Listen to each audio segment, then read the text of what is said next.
Grace. Grace was raised without a father and with a mother who met her basic physical needs, but was emotionally cold, neither nurturing nor affectionate.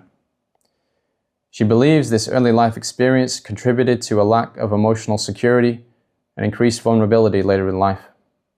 At 4 years old, she was sexually abused by a babysitter.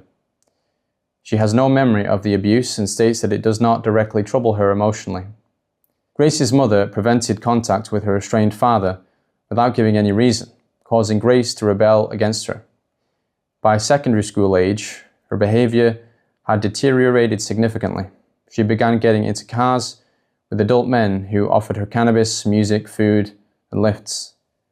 She states that the majority of the men who groomed her were Pakistani, although some white men acted as intermediaries and assisted in the grooming of girls. She was raped on multiple occasions by adult men, often while intoxicated.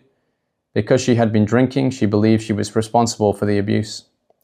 At 15, she believed she was in a relationship with an adult man, a situation that lasted around 5 years. During that time, she experienced domestic violence, rape, and coercive control.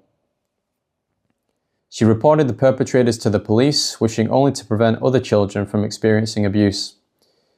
However, the police arrested and interviewed some of the men about Grace without consulting her in advance or assessing the potential impact on her.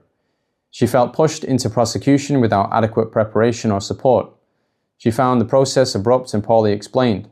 As a consequence of the police's handling of the case, she experienced flashbacks, panic attacks, and a relapse into substance misuse. Another partner was a pedophile involved in grooming gangs who sexually abused her children and others. He stalked, harassed, and threatened the family and manipulated police investigations for years. Police repeatedly failed to seize devices, link cases, act on stalking logs, or protect her and her children. Non-molestation orders and bail conditions were breached without consequence. The cumulative impact includes severe mental illness, displacement, loss of employment, and ongoing fear. Grace. If I got raped tomorrow, I would never come back to the police again, because what is the point? It's just a pointless process that leaves you feeling even worse because you're either not believed, or you're not taken seriously, or they don't use the tools that they've got to investigate properly because it's too hard.